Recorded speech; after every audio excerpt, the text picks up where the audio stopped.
매일 말씀 묵상.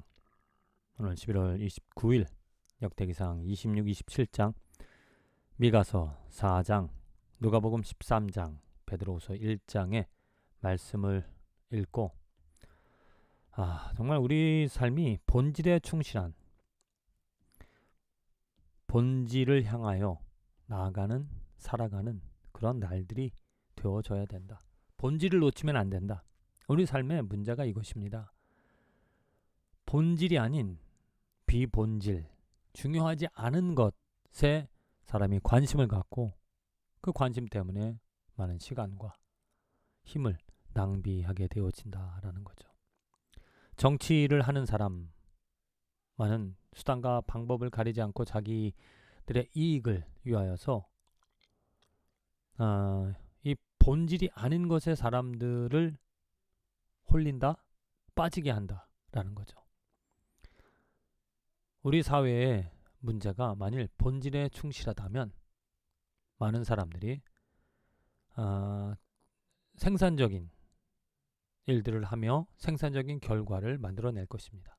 그런데 본질이 아닌 것에 집중하다 보면 생산적이지 못하다라는 거죠.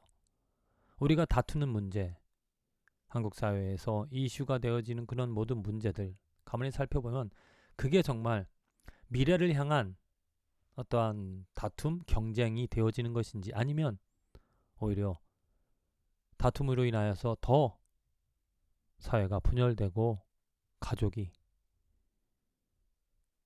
아픔을 겪는 그런 일들이 있지는 않는 것인지, 정말 내가 고민하는 것이 본질인가 아닌가. 신앙에서도 마찬가지입니다. 내가 추구하는 방향이, 내가 원하는 것이 하나님의 이름을 부르면서 간절히 이루고자 하는 것이 본질인 것인지 아닌 것인지를 한번 생각해 볼 수 있는 그런 기회가 되어졌으면 좋겠습니다. 먼저 누가복음 13장의 말씀입니다. 예수님께서 말씀하십니다. 그 안식일에 꼬부라진 여자를 고치셨습니다.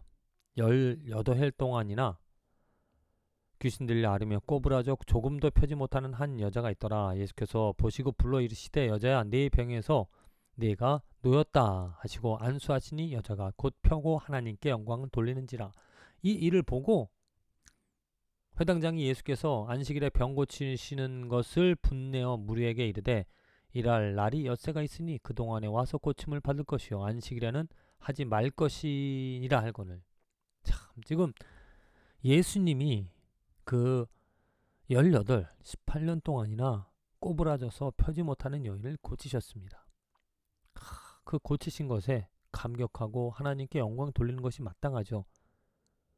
그게 예수님이 이 땅에 오셔서 하나님께 영광 돌리게끔, 예수의 이름을 통하여서, 예수의 능력을 통하여 우리들이 하나님을 경배하고 그 예수의 능력으로 말미암아 되어지는 일들을 보고 하나님께로 돌아가는 것이 마땅한 것입니다. 그런데 지금 이제 유대인들이 그 병 고치는 것을 보고, 안식일에 행하는 것을 보고, 안식일에 하지 말고 평일에 와서 하라,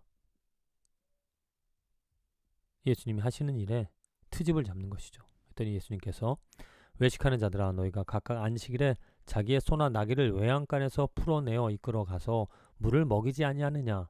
그러면 18해 동안 사탄에게 매임받은 아브라함의 딸을 안식일에 이 매임에서 푸는 것이 합당하지 아니하냐. 예수께서 이 말씀을 하시며 모든 반대하는 자들은 부끄러워하고 온 무리는 그가 하시는 모든 영광스러운 일을 기뻐하니라. 바로 이것입니다.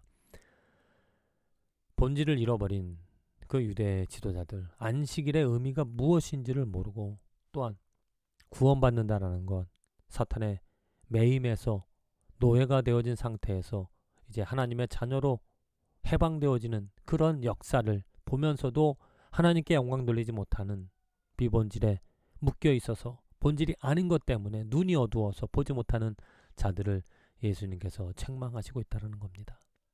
나는 정말 본질 때문에 기뻐하고, 내가 거듭난 것, 예수 그리스도의 자녀가 되어진 것에, 또한 그것을 위하여서 정말 매일매일 그 목적으로 살아가고 있는지 생각해 볼 필요성이 있죠.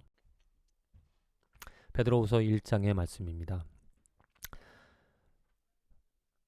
보배롭고 지극히 큰 약속을 우리에게 주사 약속으로 말미암아 너희가 정욕 때문에 세상에서 썩어질 것을 피하여 신성한 성품에 참여하는 자가 되게 하려 하셨느니라. 예수님이 이 땅에 오신 목적입니다. 우리에게 주신 목적, 우리를 정욕 때문에 세상에 썩어질 것을 피하여 이제는 하나님의 성품, 하나님을 닮아가는 그것을 위하여 예수님이 이 땅에 오셨다. 그래서 믿음의 덕을, 덕의 지식을, 지식의 절제를, 절제의 인내를, 인내의 경건을, 경건의 형제 우애를, 형제 우애의 사랑을 더하라. 이런 것이 너에게 있어 흡족한즉 너희로 우리 주 예수 그리스도를 알기에 게으르지 않고 열매 없는 자가 되지 않게 하려니와, 곧 열매 있게끔 이제 하나님께서 세상 정욕에서 너희를 구해내어 주셔서 하나님의 신의 성품, 하나님을 닮은 자로서 역사해 주셨으니 이제 그것을 위하여 사랑하라.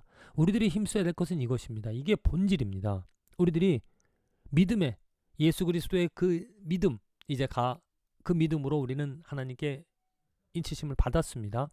그럼 거기에 덕을, 지식을, 절제를, 인내를, 경건을, 우애를, 사랑을 더하는 것이 우리들이 해야 될 일입니다. 그 일에 힘써야 될 것입니다. 다른 다툼이나 논쟁으로 우리의 시간을 낭비할 것이 아니라 교회 안에서도 그런 문제들 참 많이 있습니다. 어떻게 보면 정치적으로 사람들을 인도 잘못된 길로, 본질이 아닌 것에, 본질은 지금 이렇게 하나님의 성품에 참여한 자가 되어 이 일에 힘쓰는 것이죠. 어떻게 하면 내가 믿음의 덕을, 지식을 하나님에 대해서 알게 되어질까? 절제하는 것에 대하여서, 경건, 결국에는 사랑하는 것에 대해서 논쟁이 될 만한 그런 많은 문제들, 성소수자들 문제, 또 아니면 코로나 상황에서 예배를 어디서 드리느냐, 어떻게 드리느냐, 그런 어떻게 보면 중요한 문제 같지만 사실 지엽적인 문제라고 저는 봅니다. 중요한 문제는 내가 얼마나 열매를 거두며 살아가는가, 내가 얼마나 믿음의 지식을 더하며 절제를 하며 경건을 또 사랑을 실천하며 살아가는가, 이것을 고민해야 되죠. 이러한 고민이 없으면, 이러한 고민이 아니라면 다른 것들은 다 정말 본질이 아닌 것일 것입니다. 그것을 붙잡게 되어지면 시간 낭비하게 되어진다. 역대기상 26장 27장의 말씀입니다. 많은 사람들의 이름이죠. 이제는 성전, 문지기에 또 여러가지 그 군사들의 또 이름들 나오고 있는데, 이 모든 말씀에, 지금 하나님 말씀에 기록되어진 자들, 정말 하나님의 일을 위하여서 시간을 낭비하지 않고 그 하나님의 성소 지키는 일에, 하나님의 성전을 지키는 일에, 하나님의 역사를 위하여서, 그 이름을 위하여 온전히 살아갔던 그러한 사람들이었다라는 것. 미가서 4장의 말씀이죠. 곧 많은 이방 사람들이 가며 이르기를, 오라 우리가 여호와 산에 올라가서 야곱의 하나님의 전에 이르자 그가 그의 도를 가지고 우리에게 가르치실 것이니라. 우리가 그의 길로 행하리라 하리니 이는 율법이 시온에서부터 나올 것이요 여호와의 말씀이 예루살렘으로부터 나올 것임이라. 만민이 각각 자기의 신의 이름을 의지하여 행하되 오직 우리는 우리 하나님 여호와의 이름을 의지하여 영원히 행하리로다. 하나님이 본질이라는 것입니다. 하나님의 말씀이 본질이라는 것. 다른 것을 의지하며 살아갈 수도 있습니다. 너희들은 그렇게 행하라. 하지만 우리는 오직 본질이신 하나님의 이름을 의지하며 그 하나님의 말씀을 즐거워하며 하나님의 말씀으로, 하나님의 능력으로 하나님을 닮아가는 삶을 살아가겠다, 이렇게 고백을 하고 있습니다. 자, 어떠한 삶을 살아가기를 원하십니까? 헛되지 않은, 정말 열매 맺는 삶을 우리 모두가 다 살아가기를 원하죠. 그렇다면 어떻게 열매 맺는 삶을 살아갈 것인가? 본질에 충실해야 됩니다. 본질에 관심을 가져야 됩니다. 본질로 살아가야 됩니다. 본질을 위하여 살아가야 한다는 거죠. 그 본질은 무엇인가? 오늘 말씀에 나와 있듯이 열매 맺는, 어떻게 하면 열매 맺는 삶인가? 헛되지 않은 것, 그 본질을 추구하는 것인데 그 본질이 무엇인가? 바로 예수 그리스도이고, 그 예수 그리스도를 믿으며 살아간다는 얘기는 그를 믿음에, 또 지식에, 경건에, 또 자기를 절제를 하는, 그리고 사랑하는 것, 우애하는 것, 그 일을 위하여 우리는 힘을 써야 한다는 거죠.